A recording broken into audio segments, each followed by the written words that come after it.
నారాయణం నమస్కృత్య నరం చైవ నరోత్తమం దేవీం సరస్వతీం వ్యాసం తతో జయముదీరయేత్. గీతా సుగీతా కర్తవ్యా కిమన్యైః శాస్త్రవిస్తరైః యా స్వయం పద్మనాభస్య ముఖపద్మాద్వినిశ్రితా. దేవం నారాయణం నత్వా సర్వదోష వివర్జితం పరిపూర్ణం గురుంశ్చాంగీతార్థం వక్ష్యామి లేశతః. సమస్త గుణ సంపూర్ణం సర్వదోష వివర్జితం నారాయణం నమస్కృత్య గీతా తాత్పర్యముచ్యతే. అభ్రమం భంగరహితం అజడం విమలం సదా ఆనందతీర్థమతులం భజే తాపత్రయాపహం. భవతి యదనుభావాదేడమూకోऽపి వాగ్మి జడమతిరపి జంతుర్జాయతే ప్రాజ్ఞమౌలిః. సకలవచనచేతో దేవతా భారతీ సా మమ వచసి నిధత్తాం సన్నిధిం మానసే చ. నమోऽస్తు తాత్వికా దేవాః విష్ణుభక్తిపరాయణాః ధర్మమార్గే ప్రేరయంతు భవంతః సర్వ ఏవ హి. మిథ్యా సిద్ధాంత దుర్ధ్వాంత విధ్వంసన విచక్షణః జయతీర్థాఖ్యతరణిర్భాసతాం నో హృదంబరే. ఆనందతీర్థోపదిష్టో నిధిర్నారాయణః పయః ప్రదర్శితోయేన సమ్యక్ జయతీర్థం తమాశ్రయే. నౌమి న్యాయసుధాదికృజ్జయ మునీన్ శ్రీపాదరాట్సన్మణీన్ వ్యాసార్యాన్ వివిధాగమాబ్ధివిహరాన్ శ్రీవాదిరాజానపి వందే హంసవరాన్ రఘూత్తమగురూన్ వైదగ్ధ్యవారాం నిధీన్ శ్రీ సత్యవ్రత రాఘవేంద్ర మునిపాన్ సద్బోధ సధ్యానపాన్. విద్యాయాం విబుధాచార్యం వేదజ్ఞానాబ్ధిచందిరం దుర్మతధ్వాంతమార్తాండం సత్యధ్యానమునిం భజే. సత్యాభిఘ్నకరాబ్జోత్థాన్ పంచాశద్వర్షపూజకాన్ సత్యప్రమోదతీర్థార్యాన్ నౌమి న్యాయసుధారతాన్.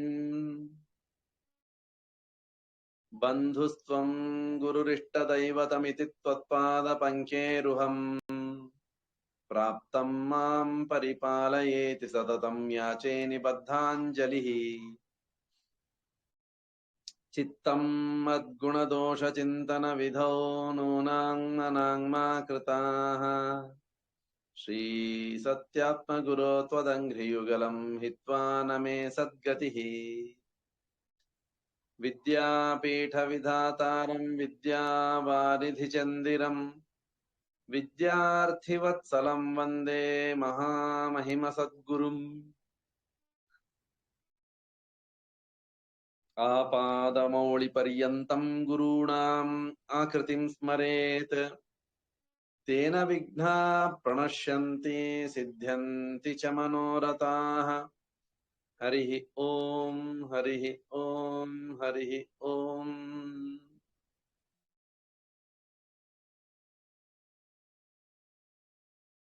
పరమ పవిత్రమైనటువంటి ఈ గీతా జ్ఞానయజ్ఞం, గీతను ప్రతిరోజు పారాయణం చేయాలి. అర్థానుసంధానంగా పారాయణం చేస్తే అత్యుత్తమం. అర్థం ఎందుకు కావాలి అంటే ఆ అర్థాన్ని తెలుసుకోవడం ద్వారా ఇటువంటి ఫలాలు ఇందులో ఉన్నాయి కనుక నాకు కావలసిన ఫలం ఏంటి అనేటువంటి ఒక బౌద్ధికమైనటువంటి నిశ్చయం మనకు కలుగుతుంది కనుక ఆ అర్థానుసంధానం చాలా ఆవశ్యకం. వెనకటి ఈ జ్ఞానయజ్ఞంలో 2వ అధ్యాయం నుంచి 6వ అధ్యాయం వరకు, మొదటి అధ్యాయం ఇది పరిచయానికి ఉన్నటువంటిది. మిగిలిన 2వ అధ్యాయం నుంచి భగవంతుడు కృష్ణ పరమాత్ముడు మనిషికి అవసరమైనటువంటి మోక్షం అనేటువంటి ఫలానికి సాధనాలేంటి అనేటువంటి విషయాన్ని చెబుతూ బుద్ధిర్యోగే శృణు అని 2వ అధ్యాయం 27వ శ్లోకంలో భగవంతుని జ్ఞానాన్ని నేను తెలుపుతాను అని చెప్పి ప్రతిజ్ఞ చేశాడు. ప్రతిజ్ఞ చేసి ఆ జ్ఞానానికి కావలసినటువంటి 2 సాధనాలను ఉపదేశం చేశాడు. ఒకటి ఆంతరంగిక సాధనం, రెండవది బాహ్య సాధనం. బాహ్య సాధనం ఏంటి అంటే నిష్కామ కర్మ. కర్మ ఇది మనకు తెలుస్తుంది, బాహ్యమైనటువంటిది, దేహానికి సంబంధించినటువంటిది కనుక బాహ్యమైనటువంటి నిష్కామ కర్మలను ఎలా చెయ్యాలి, తద్వారా ఎటువంటి ఫలాలు లభిస్తాయి అనేటువంటి విషయాన్ని తెలిపిన తరువాత ఆంతరంగిక సాధనం ఏంటి అనేటువంటి విషయాన్ని 6వ అధ్యాయంలో మనకు వివరించాడు. ధ్యానం అనేటువంటి ఆంతరంగిక సాధన. ఎలా ఏ ఆసనంలో కూర్చోవాలి, ఇంద్రియాలని ఎక్కడ ఉంచాలి, ఎలా ధ్యానించాలి. ఈ ధ్యాన క్రియ ఏముంది, ఇది మానసీ క్రియ, లోపల జరిగేటువంటి క్రియ, బయటికి కనిపించదు కనుక ఆంతరంగిక సాధనం ఏంటి అనేటువంటి విషయాన్ని 6వ అధ్యాయంలో విస్తారంగా తెలిపాడు కృష్ణ పరమాత్ముడు. ఈ విధంగా 2 రకాలైనటువంటి జ్ఞాన సాధనాలు, ఒకటి బాహ్యమైనటువంటిది నిష్కామ కర్మ, 2 ఆంతరంగికమైనటువంటిది ధ్యానం అనేటువంటి కర్మ. ఈ రెండింటి ద్వారా మనకు అపరోక్ష జ్ఞానమైనటువంటి ముక్తికి ప్రధాన సాధనం ఏందో అది లభిస్తుంది అని చెప్పి మనకు చెబుతూ ఉన్నారు. చెప్పిన తర్వాత ఈ జ్ఞానం ఏముంది, ఈ జ్ఞానానికి సాధనమైనటువంటి ధ్యానం ఏముంది, ఇది కేవలం శుద్ధమైనటువంటి ధ్యానం, ఇది జ్ఞానానికి సాధనం కాజాలదు. దానికి ఒక సపోర్ట్ కావాలి. అది ఏంటి అంటే దాన్ని చెబుతూ ఉన్నారు, భక్తి పూర్వకం అవ్వాలట. ఆ ధ్యానం కేవలం కళ్ళు మూసుకొని కూర్చోవడం కాదు, భక్తి పరవశం చేత మనం కళ్ళు మూసుకొని ధ్యానం చేస్తే అది జ్ఞాన సాధనం అవుతుంది. సో ఆ భక్తికి కావలసినటువంటిది ఏంటి, భక్తి అంటే ఏంటి? కొందరు దేవుని ఆలయానికి వెళ్ళి కళ్ళు మూసుకొని కూర్చోవడం, అన్ని చింతలను వదిలేసి కళ్ళు మూసుకొని కూర్చోవడం, ఇది భక్తి అని కొందరు అంటారు. కొందరికి భక్తి అంటే ఏంటి అంటే గరగర గరగర 108 ప్రదక్షిణాలు చేయాలి, ఇది వారికి భక్తి, వారి దృష్టిలో భక్తి. ఇంకొందరికి దానం ఇవ్వాలి, ఇదొక రకమైనటువంటి భక్తి. ఇందులో ఏది నిజమైనటువంటి భక్తి అని మనకు సందేహం కలిగితే ఆచార్యుల వారు గీతా భాష్యంలో చెబుతారు, మాహాత్మ్య జ్ఞానపూర్వస్తు సుదృఢ సర్వతోధిక స్నేహో భక్తిరితి ప్రోక్త తయా ముక్తిర్నచాన్యథ. ఆ భక్తి చేతనే ముక్తి, తయా ముక్తిర్నచాన్యథ. ముక్తికి ప్రధాన సాధనం ఇది భక్తి. భక్తి లేనిచో ముక్తి లేదు. ఆ భక్తి అనగా ఏంటి అంటే సుదృఢ స్నేహ. స్నేహమే ఇది భక్తి. ఎటువంటి స్నేహం? సుదృఢ స్నేహ. దృఢమైనటువంటి, ఉత్త దృఢమైనటువంటిది కాదు, సుదృఢమైనటువంటిది, చాలా దృఢమైనటువంటిది. ఏ విధంగా ఒక ఇంటిని నిర్మించాలి అంటే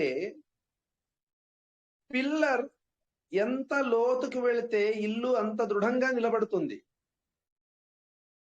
ఆ స్తంభం లోనికి వెళ్ళలేదనుకోండి, పై పైనే పెట్టారనుకోండి, ఆ ఇల్లు కొంతకాలానికి దానికి క్రాక్స్ వచ్చి కూలిపోతుంది. కాబట్టి ఇల్లు దృఢంగా ఉండాలి అంటే ఆ పిల్లర్లు గట్టిగా ఉండాలి, చాలా లోతుకు వెళ్ళాలి. అదేవిధంగా స్నేహం అనేటువంటి భక్తి ఇది దృఢంగా ఉండాలి, అటు ఇటు వెళ్ళకూడదు. ఈరోజు నాకు భగవంతుని మీద స్నేహం కలిగింది అని చెప్పి 2 గంటలు కూర్చోవడం, రేపటి నుంచి వదిలేయడం. లేకపోతే ఈ రోజు నాకు బాగుంది కనుక నేను పూజ చేస్తాను, రేపు ఏదో కష్టం వచ్చింది, పూజ చేసినా కష్టం వచ్చింది కనుక నేను దేవుని గదిని మూసేస్తాను, తెరవను. ఇది సుదృఢమైనటువంటి స్నేహం కాదు.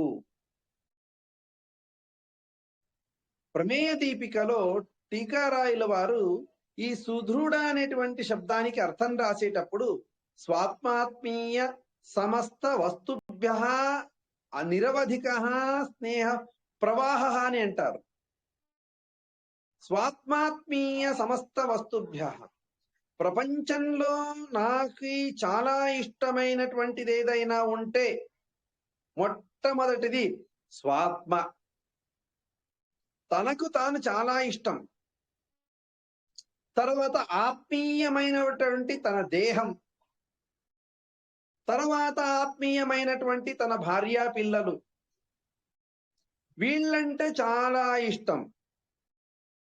కనుక తను, తన దేహం, తన భార్యా పిల్లలు, తన బంధువులు, వీరంటే ఇష్టం.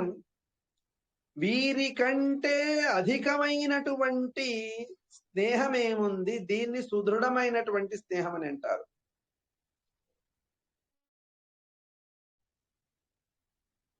ఎవరికైనా ఏదో ఒక గుడ్డ రోడ్డు మీద పడింది, లేకపోతే గలీజ్లో పడింది అంటే అది నాది కాదు కదని వదిలేస్తాం. అదే నా పిల్లవాడో వాణి అంగీ నిక్కరో ఏదో పడితే ఏం చేస్తాం? వాని మీద స్నేహంతో దాన్ని తీసుకొని వాడిని కడిగేసి మళ్ళా వాడుకుంటాం. వీనికి బురద అంటింది కదా అని చెప్పి అక్కడే వదిలేసి రాం.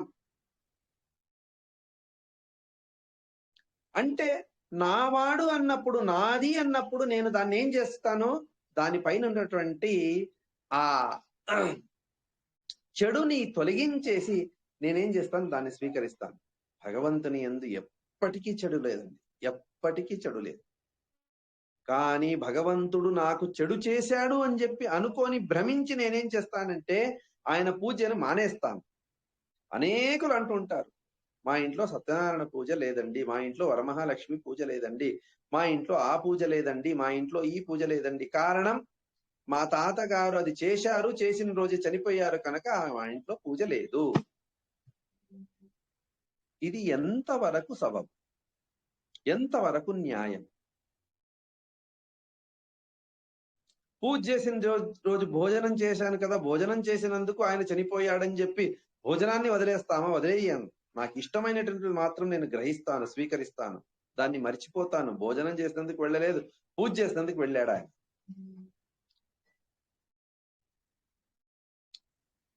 కనుక నా వారి కంటే అధికమైనటువంటి స్నేహం చెయ్యాలి. ఆ స్నేహమే సుదృఢమైనటువంటి స్నేహం. అది ఎలా వస్తుంది? మాహాత్మ్య జ్ఞాన పూర్వస్తు.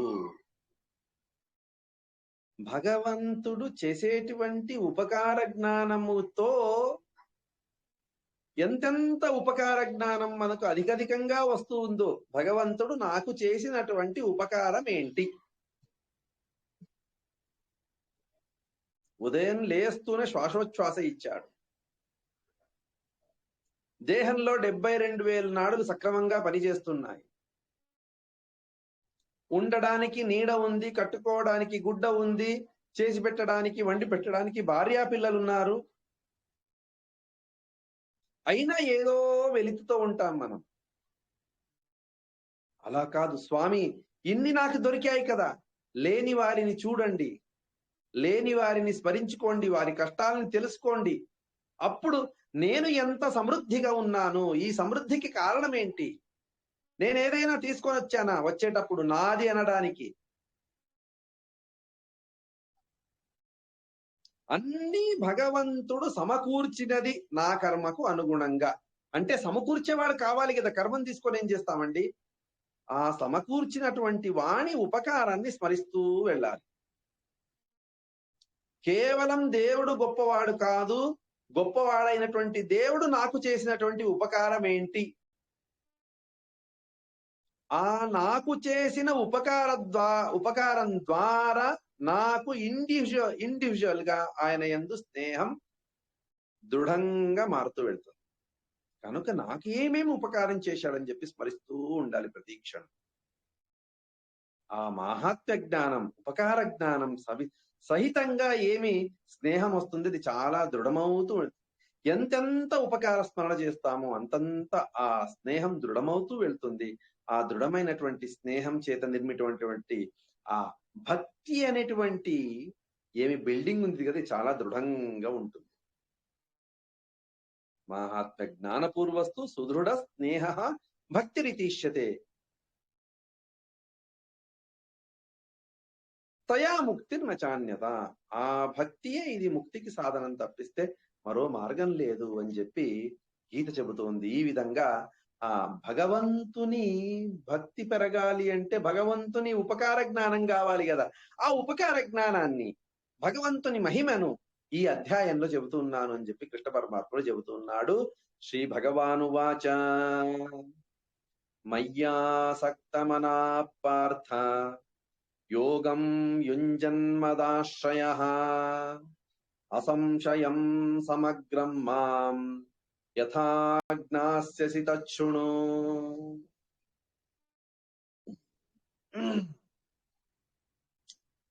కృష్ణ పరమాత్ముడు మహాజ్ఞాని.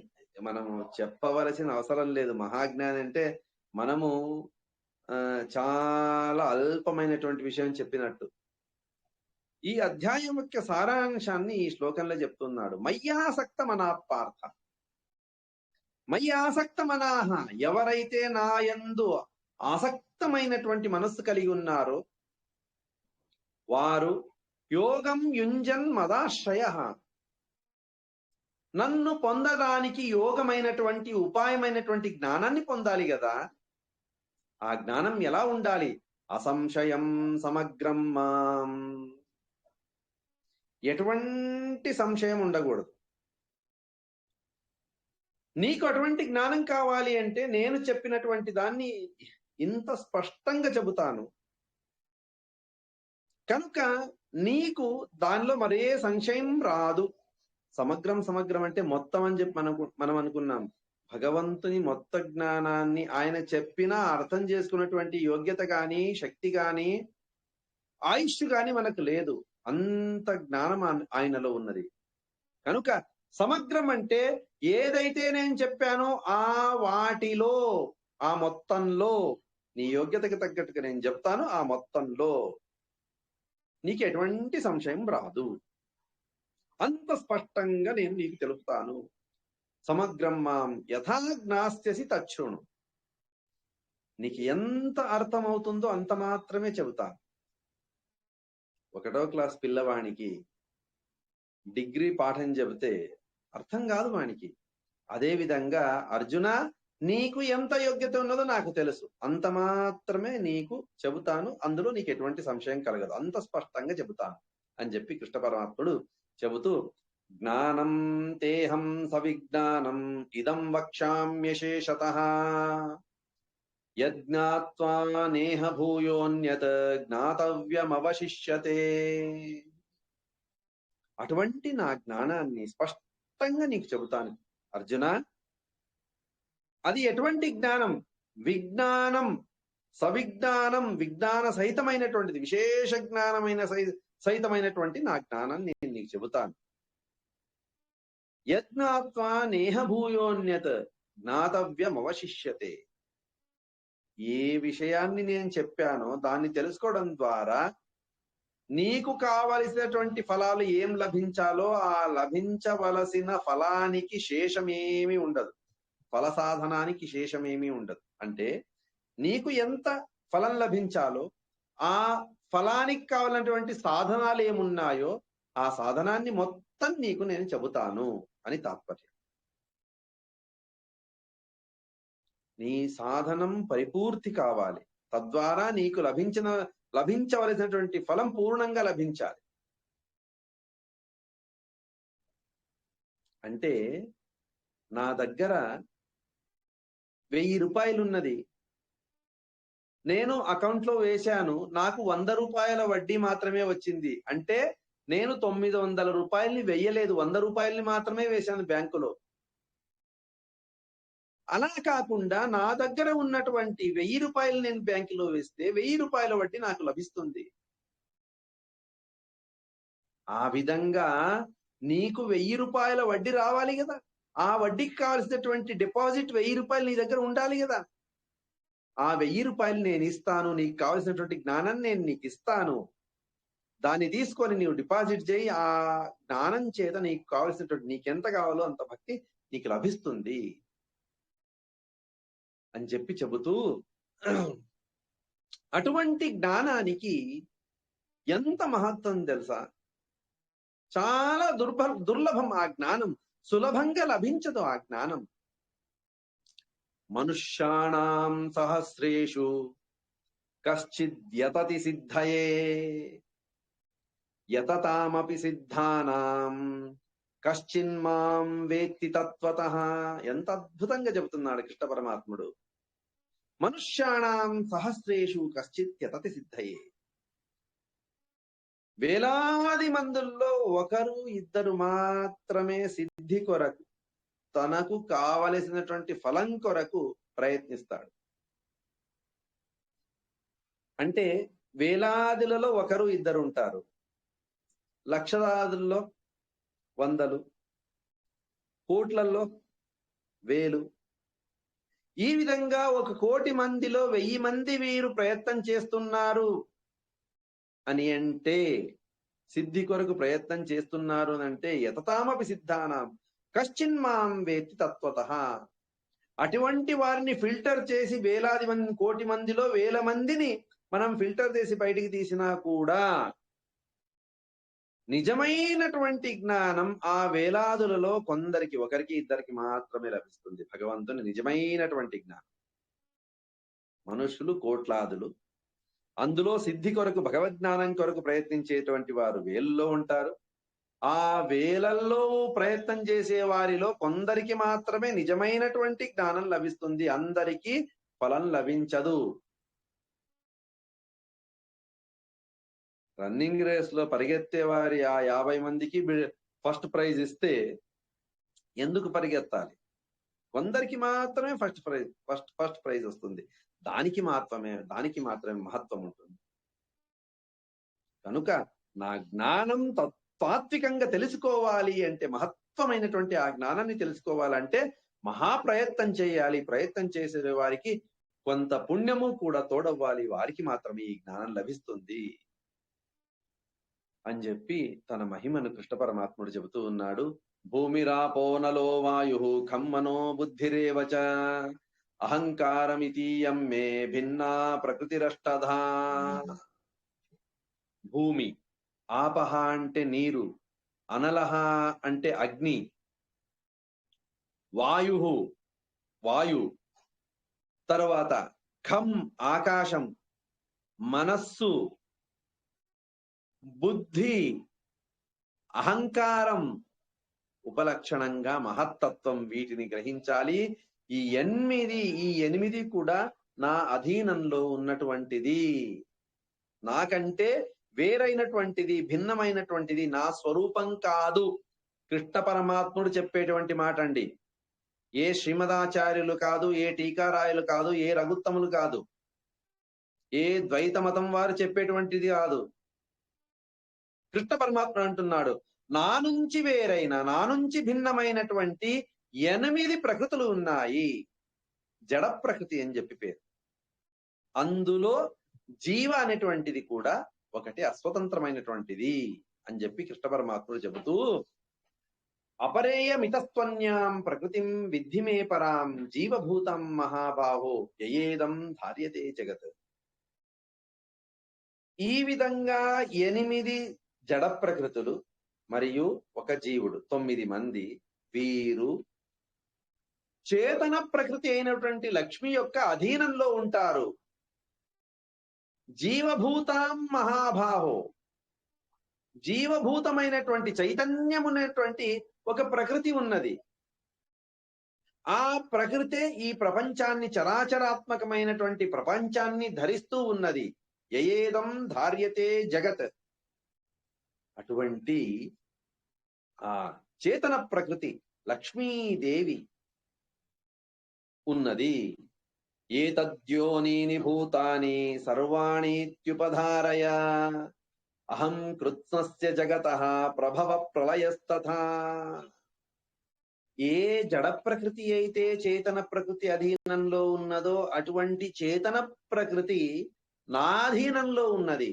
ఏతద్యోనీని భూతాని సర్వాణీత్యుపధారయ అహం కృష్ణస్య జగతః ప్రభవ ప్రళయస్తథ. కృష్ణ పరమాత్ముడు అంటాడు, చరాచరాత్మకమైనటువంటి ప్రపంచాన్ని అధీనంలో ఉంచుకున్నటువంటి ఆ చేతన ప్రకృతిని నా అధీనంలో ఉంచుకున్నాను కనుక నా నుంచే మొత్తం ప్రపంచానికి సృష్టి, స్థితి, లయ అనేటువంటి కర్మలు జరుగుతాయి. భగవంతుడు ఇన్ని చేస్తున్నాడు కదా, భగవంతునికి ఏమైనా ఉన్నదా? సృష్టి ఆది చేత భగవంతుడికి ఏమైనా లభిస్తుందా అంటే ఉత్తరం చెప్పాల్సిందే, జవాబు చెప్పాల్సిందే. ఆనందం లభిస్తుంది అంటే దేవునికి లేనటువంటి ఆనందం వచ్చిందా అంటే భాష్యంలో ఆచార్యులు అంటారు, ఆగమిష్యత్ సుఖంచాపి తచ్చాస్త్యేవ సదాపితు తథాపి అచింత్య శక్తిత్వాత్ జాతం సుఖమితీవచ. భగవంతునికి ఇంత అచింత్యమైనటువంటి శక్తి ఉంది. శక్తి ఉంది. ఎటువంటి శక్తి ఉంది? అచింత్యమైనటువంటి శక్తి. అంటే మన ఊహకు అందనటువంటి శక్తి ఉన్నది. ఇది ఏది ఎస్కేపిజం కాదండి. మనం తప్పించుకోవడానికి అచింత్య అని చెప్పి శబ్దాన్ని వాడతామని చెప్పి కొందరు అంటూ ఉంటారు. కానీ దేవుని యందున్నటువంటి ప్రతి శక్తి కూడా ఊహకు అందనిది.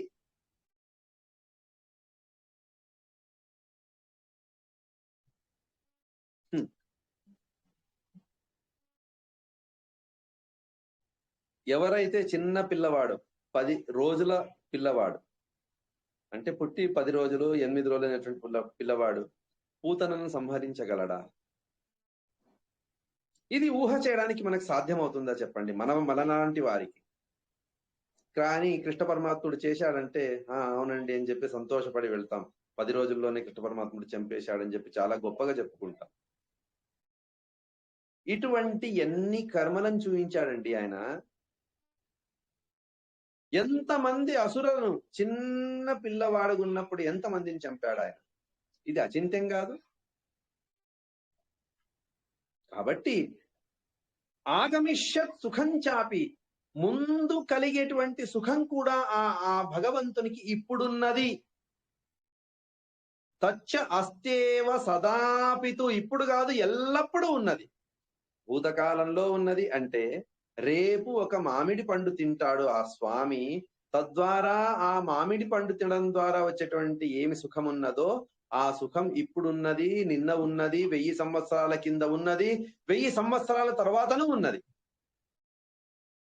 ఆగమిష్యత్ సుఖం చాపి తచ్చాస్త్యేవ సదాపితు తథాపి అచింత్య శక్తిత్వా. అచింత్య శక్తి ఉంది, ఎప్పుడూ ఉన్నది. కానీ మనం వ్యవహారం చేస్తాం. ఏమి? రేపు పండు తిన్నాడు కాబట్టి రేపటికి ఆయనకు సుఖం వచ్చింది అని చెప్పి మన వ్యవహారం తప్పిస్తే ఆయనకు అధికంగా సుఖం వచ్చినటువంటిది లేదు. ఆయన సుఖం నిత్యం శాశ్వతం.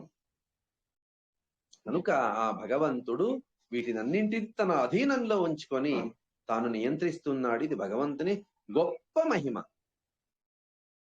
చెప్పండి, వానాకాలంలో వర్షాకాలంలో వర్షం పడాలి, ఎవరైనా వెళ్ళి బటన్ వేసొస్తామా? మనము బోర్ వాటర్ వచ్చినట్టు బటన్ వేస్తే బోర్ వాటర్ వచ్చినట్టు వేసిరండి, వెళ్ళి బటన్ వేసిరండి, ఎక్కడైనా వర్షం రావాలి ఈ రోజు, ఇప్పుడు చలి కావాలి, 3 నెలలు చలి ఉండాలి, 4 నెలలు ఎండ కావాలి, ఏదైనా బటన్ ఉందా? అన్ని భగవంతుని అధీనమే. మనకు ఊహకు అందనిది, కానీ ఆ భగవంతునికి మాత్రం అవి చాలా సర్వే సాధారణం. ఆటలాడుతున్నట్టు ఆయన నటించేస్తుంటాడు. ఇది భగవంతుని గొప్ప మహిమ.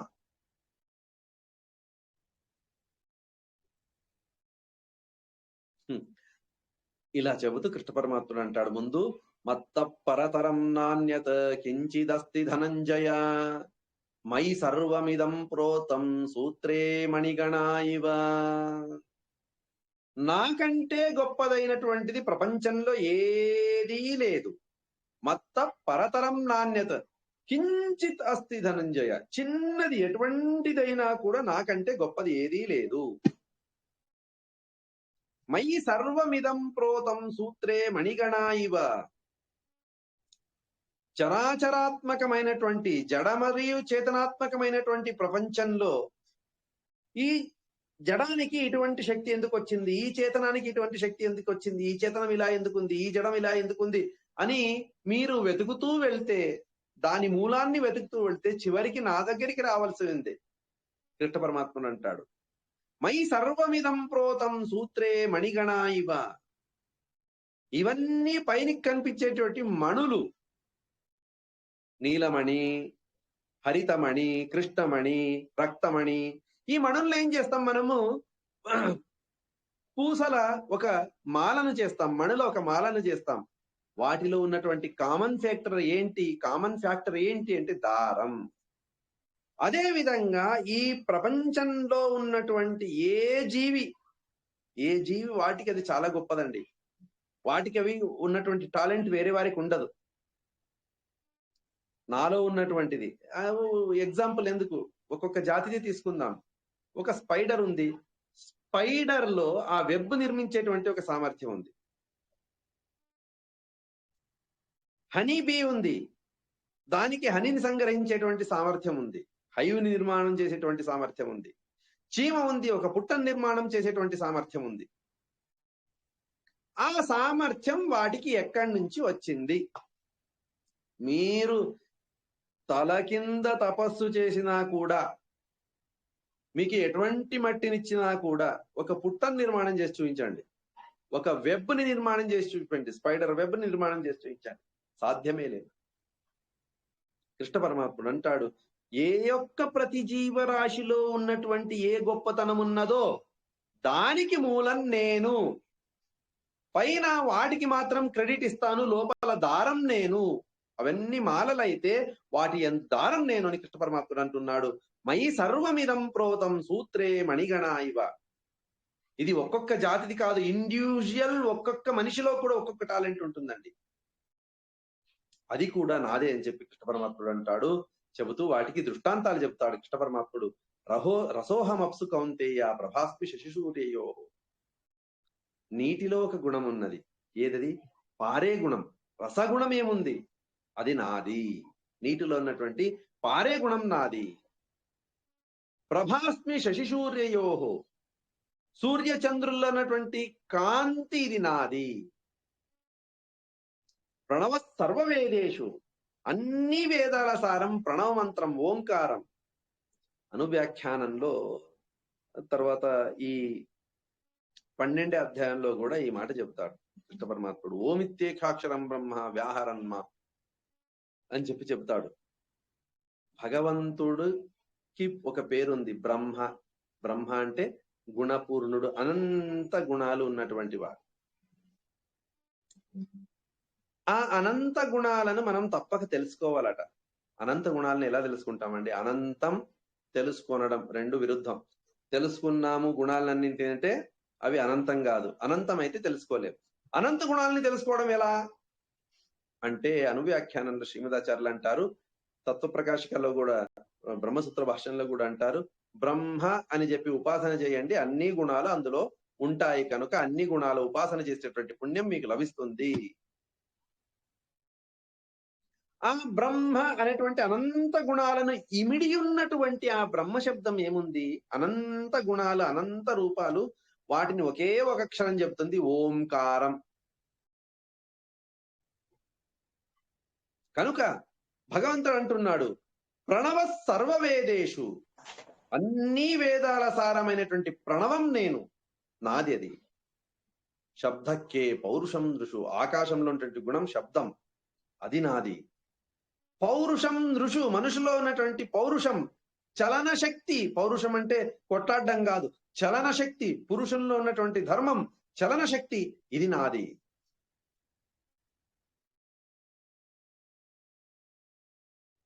నాది నాది అంటున్నాడు తప్పిస్తే అభేద వ్యవహారం చేయకూడదు. ఎందుకంటే గీతా భాష్యంలో అంటారు ఆచార్యులు, యదదీనా యస్య సత్తా తత్తదిత్యేవ భణ్యతే. ఏ సత్తా, ఏ ఎగ్జిస్టెన్స్ ఎవరి అధీనంలో ఉందో, ఎవరి కంట్రోల్లో ఉందో వారికి ఆ పేరు చేత పిలుస్తారంట. అనేక రకాల ఎగ్జాంపుల్స్ మనం చూస్తూ ఉంటాం. ఒకడు అరటి పండు అమ్మేవాడు వెళ్తూ ఉంటాడు, మనం అంటాం ఏ అరటి పండు ఇక్కడ రా అని చెప్పి. అరటి పండు రాదు, అమ్మేవాడు వస్తాడు. కారణం ఏంటి అంటే ఆ అరటి పండు యొక్క ఎగ్జిస్టెన్స్, ఆ అరటి పండు యొక్క మీద ఉన్నటువంటి అధికారం వీని చేతిలో ఉంటుంది కనుక వాడిని అరటి పండు అని చెప్పి పిలుస్తాం. ఏ విధంగా, అదే విధంగా భగవంతుని అధీనంలో ఉన్నటువంటి ప్రతి ఒక్క గుణాలు కనుక భగవంతుడు గుణపూర్ణుడు.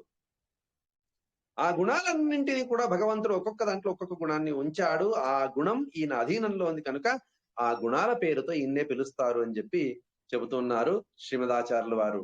పుణ్యో గంధ పృథివ్యాంచ తేజశ్చాస్మి విభావసౌ జీవనం సర్వభూతేషు తపశ్చాస్మి తపస్విషు. భూమి ఎందున్నటువంటి గుణం గంధం, తరువాత అగ్ని ఎందున్నటువంటి తేజస్సు వేడి గుణం, జీవనం భూతేషు, అన్ని భూతాలలో అన్ని జీవులలో ఉన్నటువంటి ఆయుష్ నాది. తపశ్చాస్మి తపస్విషు, ఎవరైతే ఋషులున్నారో వారి యందు తపస్సు నాది, ఆ గుణం నాది, నా అధీనంలో ఉన్నటువంటిది. బీజం మాం సర్వభూతానాం విద్ధి పార్థ సనాతనం బుద్ధిర్బుద్ధిమతామస్మి తేజస్వినామహం. కృష్ణ పరమాత్ముడు చెబుతున్నాడు. వీటిని ప్రతీక్షణం మనం స్మరిస్తూ ఉండాలి. ప్రపంచంలో ఉన్నటువంటి ప్రతి భూతం, ప్రతి జీవం ఇది భగవంతుని అధీనమయందున్నటువంటిది కనుక ఆ భగవంతుని ఉపకారం. నేను ఒక గుడ్డను కప్పుకున్నాను, ఇది భగవంతునిది. నేను ప్రవచనం చెబుతున్నాను, మాట భగవంతునిది, వాక్కు భగవంతునిది. వింటూ ఉన్నాం, చెవి భగవంతునిది, శబ్దాలు భగవంతునివి. ఎందుకు అంటే భగవంతుని గుణము కానటువంటి గుణం వేటిలోనూ లేదు. కాబట్టి అన్ని గుణాలలో, అన్ని గుణులలో ఉన్నటువంటి గుణం ఇది భగవంతునిది కనుక భగవంతుడు అనంత గుణపరిపూర్ణుడు. ఆ గుణాలు తన అధీనంలో ఉన్నటువంటి గుణాలని భగవంతుడు ఆయా గుణి అయినటువంటి ఆ ద్రవ్యాల్లో గాని జీవుల్లో గాని ఉంచాడు కనుక ఆ భగవంతుని అధీనమైనటువంటి ఆ గుణాల్ని ఇచ్చావు స్వామి అని చెప్పి ఆయన ఉపకారాన్ని స్మరణ చేయడం ద్వారా మనకు ఆ భగవంతుని యందు దృఢమైనటువంటి స్నేహం, భక్తి పెరుగుతుంది. బీజమ్మాం సర్వభూతానాం విద్ధి పార్థ సనాతనం బుద్ధిర్బుద్ధిమతామస్మి తేజస్వినామహం. ఎవరైతే బుద్ధిమంతులు ఉన్నారో వారి యందున్నటువంటి బుద్ధి నేను, నా అధీనం. ఎవరైతే మహా తేజస్సులు ఉన్నారు, స్వాములటువంటి వారి ముఖం చూస్తేనే చాలు ఏదో ఒక తేజస్సు, వారి యందున్నటువంటి తేజస్సు నాది. అయితే అదే స్వామి మాలో ఉన్నాడు కదా. ఏ సత్యాత్మ తీర్థలందులో ఉన్నటువంటి స్వామి ఆయనే మాలో కూడా ఉన్నాడు కదా. మాలో ఎందుకు తేజస్సు లేదు అంటే తేజోగుణం అనేటువంటి ఆ భగవంతుని అధీనమైనటువంటి గుణం ఆయనలో ఎక్కువ ఆవిర్భవించింది. దానికి కారణమైనటువంటి సాధనాన్ని ఆయన చేసుకున్నాడు కనుక అక్కడ ఆవిర్భావం అవుతుంది. జీరో బల్బు అంతే వెలుగు వస్తుంది. 100 వాట్ బల్బులో అంతే వస్తుంది. రెండిట్లో ప్రవహించేటువంటి కరెంట్ ఒకటే కదా, ఇక్కడ ఎందుకు 0 వస్తుంది, అక్కడ ఎందుకు 100 వాట్స్ వస్తుంది? ప్రశ్నించే అర్హతనే లేదు. ఎవరు ప్రశ్నించరు అలా. దాని యోగ్యత 100 వాట్స్, దీని యోగ్యత 0 కనుక ఇక్కడ. అదే విధంగా స్వాములలో భగవంతుని తేజస్సు వేరు, మాలో ఉన్నటువంటి తేజస్సు వేరు. ఆయన 100 వాట్ బల్బు ఉన్నట్టు, మనం 0 వాట్ బల్బు ఉన్నట్టు. కనుక బుద్ధిమతామస్మి తేజస్వినామహం బలం బలవతాం చాహం కామరాగ వివర్జితం. ఎవరైతే బలవంతులు ఉన్నారో వారి యందున్నటువంటి ఏ దోషము లేనటువంటి, కామ రాగ లేనటువంటి, దోషం లేనటువంటి బలం నాది, నా అధీనంలో ఉన్నటువంటిది. మత్త ఏవేతి తాన్ విద్ధి ధర్మా విరుద్ధో భూతేషు కామోస్మి భరతర్షభ. చాలా విస్తారంగా చెప్తున్నాడు, సమయం లేదు కనుక కొంచెం వేగంగా వెళ్దాం. ఏ చైవ సాత్వికా భావాః రాజసాస్ తామసాశ్చయే మత్త ఏవేతి తాన్ విద్ధి నత్వహం తేషు తేమయి. ఏవైతే సాత్విక రాజస తామస గుణాలున్నాయో ఆ గుణాలన్నీ నా అధీనంలో ఉన్నాయి. వాటి స్పర్శ నాకు లేదు, వాటిని నేను నియంత్రిస్తాను. చూడండి, బ్యాంకులో ఉన్నటువంటి డబ్బుని ప్రతి ఒక్క పైసాను ముట్టాల్సిన అవసరం లేదు, కానీ నా పేరు మీద ఉంటుంది, నేను ట్రాన్సాక్షన్ చేయొచ్చు. అదే విధంగా భగవంతుడు అంటాడు, వీని యందు సాత్విక గుణం ఉండాలి, వెళ్ళు నువ్వు అంటాడు. వీనికి రాజస గుణం, ముట్టడు, భగవంతుడు చేత్తో ముట్టడు. వాటి లేపం భగవంతునికి లేదు. అందుకు భగవంతుడు అంటున్నాడు, మత్త ఏవేతి తాన్ విద్ధి, నా చేత వారిలో ఆయా గుణాలు ఉన్నాయి, నేను పెట్టాను. వీని యోగ్యత ఇంతుంది, వీని సాధన ఇంతుంది, వెనుకటి జన్మలో ఇటువంటి కర్మలను చేశాడు కాబట్టి వీనికి సాత్విక గుణం అధికం రావాలి, ఇటువంటి కర్మలు చేసినందుకు రాజస గుణం అధికంగా రావాలి, ఇటువంటి పాపాలను చేసినందుకు తామస గుణం అధికంగా రావాలని చెప్పి వాటిని నియంత్రించేటువంటి శక్తి నా అధీనంలో ఉంది. నేను వాటి అధీనంలో లేను. మనమందరం సాత్విక రాజస తామస గుణాల అధీనంలో ఉన్నాం. ఈ వారం రోజులు గీతను వినాలనేటువంటి సాత్విక గుణం ఉద్బుద్ధమైనది. 6 రోజులు అయిన తర్వాత 7వ రోజు సీరియల్ చూడాలి అనుకుంటే అప్పుడు రాజస గుణం తామస గుణం ఉద్బుద్ధమైనది. ఎందుకంటే నేను వాటి అధీనంలో ఉన్నాను. అంత పుణ్యం మాత్రమే నాకుంది, అంత సాధన మాత్రమే నేను చేసుకున్నాను కనుక అంత మాత్రమే నాకు వస్తుంది. త్రివిర్గుణమయైర్భావైః ఏభిః సర్వమిదం జగత్ మోహితం నాభిజానాతి మామేభ్య పరమవ్యయం. ఈ 3 గుణాల చేత బంధింపబడ్డటువంటి జీవి, వానికి తెలీదు నేను సర్వోత్తముణ్ణి, కృష్ణ పరమాత్ముడు సర్వోత్తముడు, నారాయణుడు సర్వోత్తముడు, విష్ణు సర్వోత్తముడు అనేటువంటి నిజమైనటువంటి జ్ఞానం వానికి కలగట్లేదు. ఎందుకు అంటే వానికి ప్రాకృతమైనటువంటి సాత్విక రాజస తామస గుణాల పట్టి ఉన్నది. వానికి కంటికి ఆ పట్టి ఉన్నందుకు వానికి భగవంతుని నిజమైనటువంటి జ్ఞానం కలగటం లేదు. దైవీ హ్యేషా గుణమయీ మమ మాయా దురత్యయా మామేవయే ప్రపద్యంతే మాయామేతాం తరంతితే.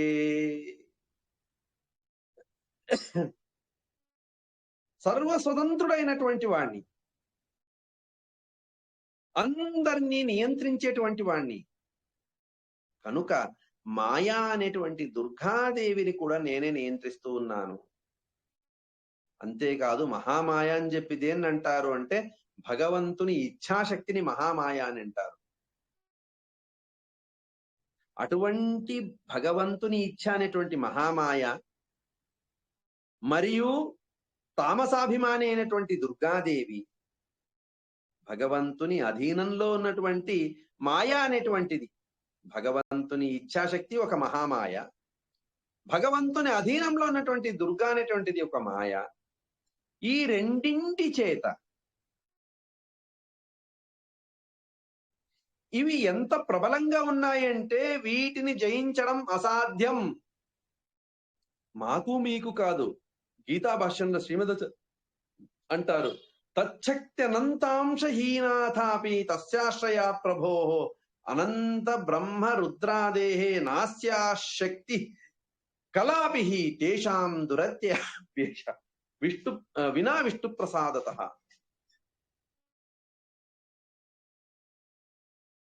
దుర్గాదేవికి శక్తి ఎంత ఉంది అంటే, దుర్గాదేవి శక్తి గురించి చెప్పేటప్పుడు హరికథామృత సారంలో జగన్నాథ దాసుల వారు మాట అంటారు, ఒకే ఒక కణం పరమాణు తీసుకోండి. ఆ పరమాణువుని 1000 భాగాలు చేయండి. 1000 పార్ట్స్ చేయండి. పరమాణువుని 1000 పార్ట్స్ చేసి అందులో ఒకే ఒక పార్ట్ తీయండి. దాన్ని మరలా ఇంకోసారి 1000 పార్ట్స్ చేయండి. ఆ పార్టికల్ ఏం తీసుకుంటాము, ఆ పార్టికల్ రైట్ ఏం చెబుతున్నాను, పరమాణువుని 1000 భాగాలుగా చేయండి, 1000 ముక్కలుగా చేయండి. అందులో ఒక ముక్కను తీసుకోండి, దాన్ని 1000 భాగాలు చేయండి, అందులో ఒక భాగం. ఇంత భాగము శక్తి లక్ష్మీదేవికి ఉంది. నా శక్తి ఎంత ఉంది? బ్రహ్మాండమంతా నా శక్తి ఉంది. ఆ బ్రహ్మాండమంత నా శక్తిలో ఒక పరమాణువు యొక్క 1000 భాగాలలో ఉన్నటువంటి ఒక భాగంలో 1000 భాగం 1000వ శక్తి లక్ష్మీదేవికి లేదు. అటువంటి లక్ష్మీదేవి, అటువంటి దుర్గాదేవి, ఆ దుర్గాదేవి శక్తిని ప్రపంచంలో ఉన్నటువంటి అన్ని జీవరాశులు కలిసి వెళ్ళినా కూడా దాటలేరట. విడివిడిగా కాదు, అందరూ కలిసి వెళ్ళినా కూడా ఆ దుర్గాదేవిని దాటలేరు. అటువంటి శక్తి ఆమెకున్నది. కేవలం ఆ దుర్గాదేవిని దాటాలి, ఆ మాయను, మహామాయను, నా ఇచ్చ అనేటువంటి మహామాయను, తరువాత ఆ దుర్గాదేవిని దాటాలి అని అంటే ఏం చెయ్యాలి అంటే, మామేవయే ప్రపద్యంతే, భక్తి చేత నా దగ్గరికి ఎవరైతే వస్తారో వారు మాత్రమే ఆ దుర్గాదేవి అనేటువంటి మాయను దాటుతారు. నా ఇచ్ఛాశక్తి అనేటువంటి మహామాయను కూడా దాటి నా నిజమైనటువంటి జ్ఞానాన్ని పొందగలరు. ఈ సామర్థ్యం నాది, ఈ మహిమ నాది. మనం ఎన్నో ఏళ్ల నుంచి ప్రయత్నం చేస్తూ ఉంటాం, కానీ దాంట్లో విజయం సాధించలేం. కారణం ఏంటి? ఇది భగవద్ అధీనం అని చెప్పి మనం తలచి ఉండం. ఈసారి నేను ప్రయత్నం ఎక్కువ చేయలేదు కనుక ఇట్లా అయింది అని చెప్పి అనుకుంటూ ఉంటాం. ప్రయత్నం చెయ్యాలి తప్పక. కానీ అన్నీ భగవంతుని అధీనం అనేటువంటి జ్ఞానం కూడా మనకు ఉండాలి. కనుక భగవంతుడు అంటూ ఉన్నాడు, మామేవయే ప్రపద్యంతే మాయాం ఏతాం తరంతితే నమాం దుష్కృతినో మూఢాః ప్రపద్యంతే నరాధమాః మాయాపహృత జ్ఞానాః ఆసురం భావమాశ్రితాః. ఆ మాయ చేత మోహింపబడ్డటువంటి మనుషులందరూ కూడా ఆసుర భావం చేత నిజమైనటువంటి నా జ్ఞానాన్ని పొందలేరు.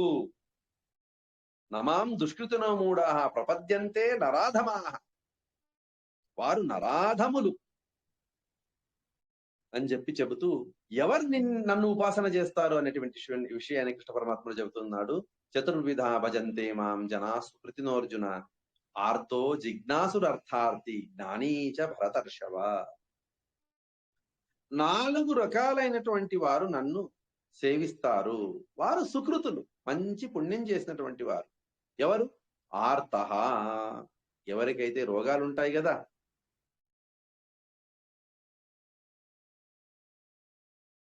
చాలా ఒక పురోహితుడు వెళ్ళాడట ఒక శ్రీమంతుని ఇంటికి, మహాధనికుడు. వాని ఇంటికి వెళ్ళి కార్యక్రమం చేయించేటప్పుడు ఆ శ్రీమంతాన్ని చూసి, ఆ ఐశ్వర్యాన్ని చూసి అంటున్నాడు, అయ్యా ఎంత గొప్పవారయ్యా మీరు, ఎంత సుఖాన్ని అనుభవిస్తూ ఉంటారు మీరు, ఇంత డబ్బున్నది కదా, చాలా పుణ్యం చేశారు. మాకు చూడండి ఎన్ని కష్టాలు, మధ్యాహ్నం ఎండలో 2 వీలర్ మీద రావాలి, ఎండలోనే వెళ్ళాలి, మీకు చూడండి ఐశ్వర్యం, 4 కార్లు ఏసీ కార్లలో ఎక్కడికి వెళ్ళినా తిరుగుతారు, ఇంట్లో 100 మంది పనివాళ్ళు ఉన్నారు అన్నాడట. అందుకు ఆ యజమాని అన్నాడట, అయ్యా ఏమనుకోకండి, నా ఆస్తిలో సగ భాగాన్ని మీకు రాసిస్తాను, దయచేసి మీ 2 కిడ్నీలు నాకు ఇవ్వండి అన్నాడట. ఎందుకంటే నాకు 2 కిడ్నీలు పాడైపోయాయి, కిడ్నీలు లేనటువంటి ఈ ఐశ్వర్యం తీసుకొని నేనేం చెయ్యాలి, కనుక మీ 2 కిడ్నీలు ఇవ్వండి, సగ ఆస్తి మీకు రాసిస్తాను. నువ్వు వద్దు, నీ ఆస్తి వద్దయ్యా అని చెప్పి ఆ బ్రాహ్మణుడు అక్కడి నుంచి వెళ్ళిపోయాడు. కనుక ఆరోగ్య భాగ్యం ఏముంది, ఇది చాలా గొప్పది. ఆరోగ్యం లేకపోతే అనారోగ్యం కలిగినటువంటి వాడు భగవంతుని స్మరిస్తాడు. అందుకు దాసరాయలు అంటారు, సంకట బందాగా వెంకటరమణ అని చెప్పి. సంకటం వచ్చినప్పుడు వెంకటరమణని స్మరిస్తామంట, లేకపోతే లేదంట. అందుకే ఆ కుంతీదేవి అడిగింది. కుంతీదేవి కృష్ణ పరమాత్ముడు ద్వారకకు వెళ్తున్నప్పుడు మహాభారతం యుద్ధం అయిపోయింది, దుర్యోధనాలందరూ చనిపోయారు. చనిపోయిన తర్వాత ద్వారకు వెళ్ళేటప్పుడు కృష్ణ పరమాత్ముని ఒక్కొక్క ఉపకారాన్ని స్మరిస్తూ ఆయన స్తుతిస్తూ ఉండగా కృష్ణ పరమాత్ముడు అడిగాడు, అమ్మా ఏం కావాలి నీకు చెప్పు, చాలా నీ స్తోత్రానికి మెచ్చాను, నీకు కావలసినది ఇస్తాను అన్నగా ఆమె అన్నది, పరమాత్మ విపద సంతు నశ్యశ్వత్ తత్ర తత్ర జగత్పతే, ప్రతి అడుగుకి నాకు కష్టాలు ఇవ్వయ్యా, ఆ కష్టాలు వచ్చినప్పుడు నిన్ను స్మరిస్తాను, నిన్ను స్మరించడం ద్వారా మరలా నాకు జన్మ అనేటువంటిది ఉండదు, కనుక నాకు కష్టాలు ఇవ్వని చెప్పి అడిగిందట. ఎందుకంటే కష్టం ఉన్నప్పుడు మాత్రం, రోగాది కష్టాలు ఉన్నప్పుడు మాత్రం భగవంతుని స్మరణ వస్తుంది. కనుక భగవంతుడు అంటున్నాడు, ఆర్త, ఎవరికైతే రోగాలు ఉన్నాయో వాడు నన్ను సేవిస్తాడు. జిజ్ఞాసు, భగవంతుణ్ణి తెలుసుకోలేనటువంటి ఆసక్తి కలిగినటువంటి వాడు నా జ్ఞానాన్ని పొందుతాడు. అర్థార్థి, ఎవరికైతే అర్థం కావాలి, డబ్బు కావాలి, వాడు భగవంతుని స్మరిస్తాడు. అయ్యా నాకు ఇంకా డబ్బు కావాలి, డబ్బు కావాలి, డబ్బు కావాలి. ఒక కథలో చాలా బాగా వర్ణిస్తారు. రాజు ఒక గుడికి వెళ్తాడట. వెళ్ళేటప్పుడు బయట, గుడి బయట చెప్పులు వదిలి భిక్షగాడు కూర్చొని ఉంటాడు, ఆయన దగ్గర చెప్పులు వదిలి కాళ్ళు గడగడానికి వెళ్ళాలి అనుకుంటా. అయ్యా భవాన్ భిక్షాం దదాతు అన్నాడు. ఏం కావాలి నీకు? ఏం లేదండి, ఓ 5 రూపాయలు ఇవ్వండి, కడుపు నింపుకొని నేను ఉంటాను, ఓ 5 రూపాయలు ఇవ్వండి. లేదు, నేను దేవుడి దగ్గరికి వెళ్ళి నీకు వచ్చిన తర్వాత ఇస్తాను, ప్రదక్షిణ నమస్కారం చేసుకొని వచ్చిన తర్వాత ఇస్తాను అన్నాడు. సరే అయ్యా అన్నాడు. వెళ్ళి ప్రదక్షిణ నమస్కారం చేసి వచ్చాడు. వచ్చిన తర్వాత డబ్బు ఇవ్వడానికి వెళ్తే, అయ్యా ఏమనుకోకండి, నాకు సందేహం, మీరు రాజయ్య కూడా మీరు వచ్చి దేవుని దగ్గర మొక్కి ప్రదక్షిణ నమస్కారాలు చేస్తున్నారంటే ఏదైనా అడగాలి కదా కోరిక. ఏం అడిగారు? ఏం లేదు, నాకు 5 కోట్ల డబ్బు కావాలని చెప్పి దేవుణ్ణి అడిగాను అని అన్నాడట. అప్పుడు ఈ భిక్షకుడు 10 రూపాయలు ఆయన చేతిలో పెట్టి, అయ్యా నాకు 5 రూపాయల దారిద్ర్యం మాత్రమే ఉన్నది, నీకు 5 కోట్ల దారిద్ర్యం ఉన్నది, కనుక నాకంటే భిక్షకుడే నువ్వు, నీ దగ్గర నేనేం తీసుకోవాలి అని అన్నాడట. చూడండి, ధనం ఏముంది కదా, ధనం కొరకు మనం యాచిస్తూ ఉంటాం. కనుక అర్థార్థి, ఎవరైతే డబ్బు కోసం డబ్బుని ప్రార్థిస్తాడో వాడు నన్ను తెలుసుకోవడానికి ప్రయత్నం చేస్తాడు. జ్ఞానీచ భరతర్షభ, ఎవరైతే నిజమైనటువంటి జ్ఞానం కలిగినటువంటి వాడు కూడా నన్ను సేవిస్తాడు, భజిస్తాడు, ధ్యానిస్తాడు అని చెప్పి చెబుతూ, తేషాం జ్ఞాని నిత్యయుక్త ఏకభక్తిర్విశిష్యతే ప్రియో హి జ్ఞానినోత్యర్థం అహం సచ మమ ప్రియ. అందులో జ్ఞాని చాలా గొప్పవాడు, ఆ జ్ఞాని అంటే నాకు కూడా ఇష్టం అని చెప్పి, ఏ జ్ఞానికి ఎటువంటి గతి కలుగుతుంది, దాని ఫలం ఏంటి, జ్ఞాన ఫలం ఏంటి అంటే, ఉదారా సర్వ ఏవైతే జ్ఞాని త్వాత్మైవ మే మతం ఆస్థిత సహి యుక్తాత్మ మామేవానుత్తమాంగతిం.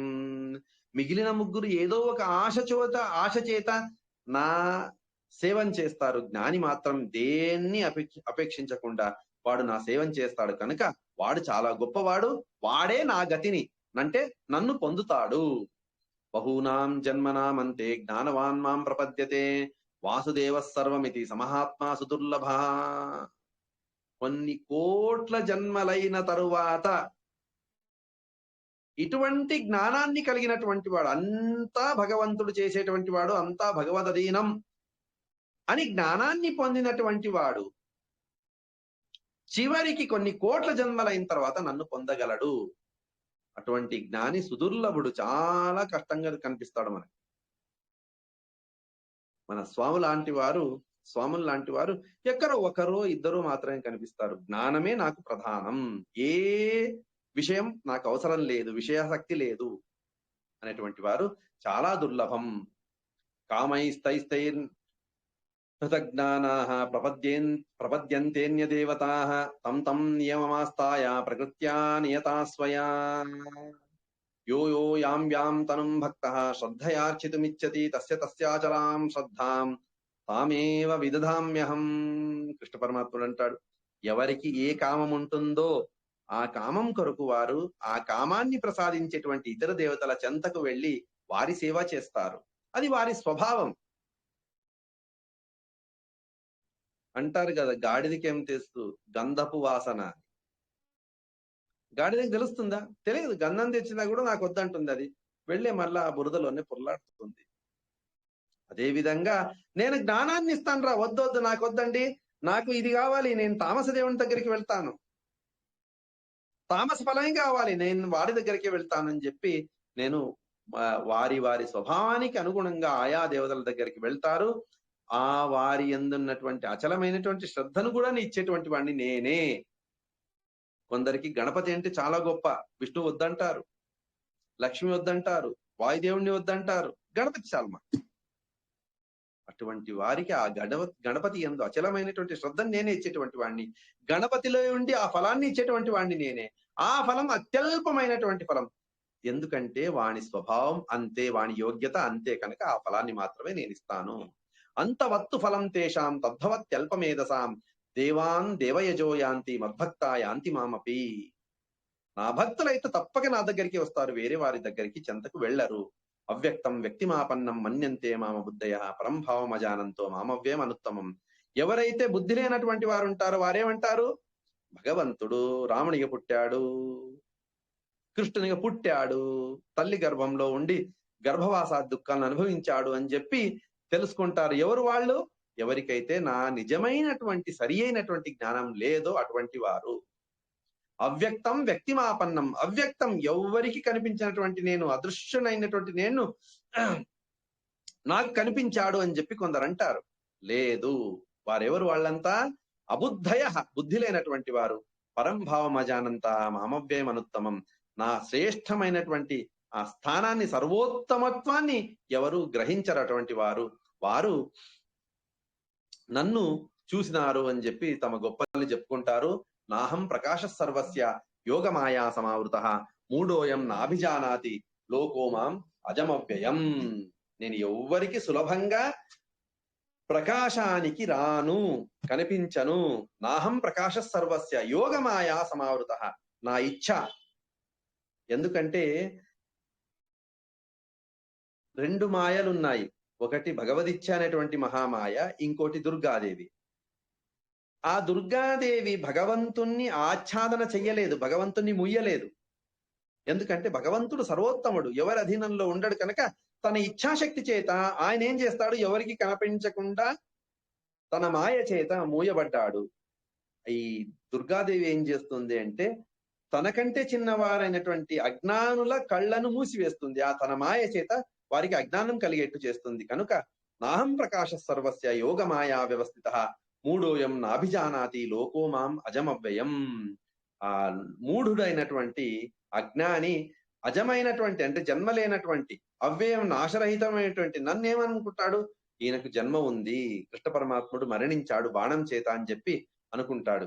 కానీ నాకు ఏదీ లేదు, ఇదంతా ఆ మాయ చేత అజ్ఞాని అయినటువంటి వాడు ఇలా వ్యవహారం చేస్తాడు. వేదాహం సమతీతాని వర్తమానాని చార్జున భవిష్యాని చ భూతాని మాంతు వేదన కశ్చన. నేను భూతకాలం, భవిష్యకాలం మరియు వర్తమాన కాలంలో ఏం జరుగుతుందో అన్నింటినీ తెలుసుకున్నటువంటి వాడిని, నన్ను తెలుసుకున్నటువంటి వారు ఎవరూ లేరు, లక్ష్మీదేవితో సహా. ఇచ్ఛాద్వేష సముత్థేన ద్వంద్వమోహేన భారత సర్వభూతాని సమ్మోహం సర్గే యాంతి పరంతప. ఇచ్ఛాద్వేష మొదలైనటువంటి ద్వంద్వం, సందేహం చేత అందరూ కూడా మోహం చేత ఏం చేస్తారంటే ఈ సంసారమైనటువంటి స్వర్గంలో తిరుగుతూ ఉంటారు, చక్రంలో తిరుగుతూ ఉంటారు. ఏషాం త్వంతగతం పాపం జనానాం పుణ్యకర్మణాం తే ద్వంద్వన్మోహ నిర్ముక్తా భజంతే మాం దృఢవ్రతా. ఎవరైతే పుణ్యకర్మల చేత ఈ ద్వంద్వాతీతులై ఉంటారో, ఈ సంశయాన్ని పోగొట్టు, ఎవరు గొప్పవారు, లక్ష్మీదేవినో విష్ణువో, లేకపోతే గరుడో విష్ణువో, లేకపోతే శివుడో విష్ణువో అని చెప్పి ద్వంద్వాన్ని కలిగి ఉంటారు కదా, వారు ఈ సంసారంలో తిరుగుతుంటారు. ఎవరికైతే పుణ్య కర్మం ఉంటుందో, మంచి కర్మలను చేస్తుంటారో అటువంటి వారికి నిశ్చితమైనటువంటి జ్ఞానం ఉంటుంది. నిశ్చితమైనటువంటి జ్ఞానం. ఆ నిశ్చయ జ్ఞానం రావాలి అంటే సంశయాలన్నీ తొలగిపోవాలి. శివుడు ఎక్కడున్నాడు, శివుని కర్మలు ఎలా ఉన్నాయి, విష్ణు ఎక్కడున్నాడు, విష్ణు కర్మలు ఎలా ఉన్నాయి. పురాణంలోనే 5-6 చోట్ల శివధనుస్సుని భంజించాడు మన విష్ణు. కానీ విష్ణు ధనుస్సుని ఎక్కడ కూడా శివుడు విరగ్గొట్టాడనేటువంటిది ఎక్కడైనా ఉంది దృష్టాంతం. ఈ విధంగా వెతుకుతూ వెళ్ళి విష్ణు సర్వోత్తమ అని చెప్పి ఎవరైతే తెలుసుకుంటారో వానికి ద్వంద్వం ఉండదు, సందేహం ఉండదు. వినిర్ముక్త భజంతే మాం దృఢవ్రతా, దృఢవ్రతులై ఎప్పటికీ విష్ణు సర్వోత్తమ అనేటువంటి దాన్ని స్మరిస్తూ ఉంటారు. జరామరణ మోక్షాయ మామాశ్రిత్యే తంతియే తే బ్రహ్మ తద్విదు కృష్ణమధ్యాత్మ కర్మ చాకిలం. ఎవరైతే జరామరణ మోక్షం, మోక్షం అంటే ఏంటి అంటే వృద్ధాప్యం మరియు మరణం లేనటువంటిది మోక్షం. వీటి నుంచి బయటికి రావాలి. కాబట్టి జరామరణ మోక్షాయ మామాశ్రిత్య ఏతంతే, దాని కొరకు నాకు వృద్ధాప్యం కలగకూడదు, నాకు మరణం కలగకూడదు అంటే ఏం చేయాలి? భగవంతుని లోకానికి వెళ్ళాలి. భగవంతుని లోకానికి వెళ్ళాలి అంటే ఎవరిని ప్రార్థించాలి? భగవంతునే ప్రార్థించాలి. ఎవరైతే యజమాని ఉన్నాడో ఆయన్ని అడిగితే ఆయన షెల్టర్ ఇస్తాడు. పక్కింటి వాళ్ళను అడిగి ఈ ఇంట్లో ఉంటానంటే కుదరదలు. కనుక భగవంతుడు అంటున్నాడు మామాశ్రిత్యే తంతియే తే బ్రహ్మ తద్విదు కృత్సం ఆధ్యాత్మం కర్మచాఖిలం. సాధిభూతాది దైవం మాం సాధి యజ్ఞం చయే విదుః ప్రయాణ కాలేపి చ మాం తే విధిర్యుక్త చేతసః. అధిభూతం అధిదైవం అధియజ్ఞం అని చెప్పి ఎవరైతే నన్ను ఉపాసన చేస్తారో, ఎప్పుడు ప్రయాణ కాలేపి చ, మరణ సమయంలో కూడా రోజుకి 1 గంట దేవుడి ముందు కూర్చుకొని స్వామి అంతా నీవే కాదు, రోగాలు ఉన్నప్పుడు, వృద్ధాప్యంలో, మరణ సమయంలో స్వామి అంతా నీవే అని చెప్పి ఎవరైతే స్మరిస్తారో మరణకాలంలో విశేషంగా స్మరించాలి. ప్రయాణ కాలేపి చ మాం తే విధిర్యుక్త చేతసః. ఆ మనస్సుని నాలో యోగం చేసి మనస్సుని భగవంతుని యందు ఉంచి ఎవరైతే ధ్యానిస్తారో విశేషంగా ప్రయాణ కాలంలో వారు మాత్రమే నన్ను పొందగలరు. కాబట్టి ఈ జ్ఞాన మహిమను మరియు ఈ జ్ఞానం ఎలా వస్తుంది, మహాత్మ్య జ్ఞానం ఎలా వస్తుంది అనేటువంటి విషయాన్ని ఈ జ్ఞాన విజ్ఞాన యోగం అనేటువంటి 7వ అధ్యాయంలో కృష్ణ పరమాత్ముడు చెబుతున్నాడు. మిగిలిన 8వ అధ్యాయాన్ని రేపు తెలుసుకుందాం. శ్రీకృష్ణార్పణమస్తు. కాయేన వాచ మనసేంద్రియైర్వా బుద్ధ్యాత్మనా వా ప్రకృతే స్వభావం కరోమి యద్యత్ సకలం పరస్మై నారాయణాయేతి సమర్పయామి. శ్రీకృష్ణార్పణమస్తు.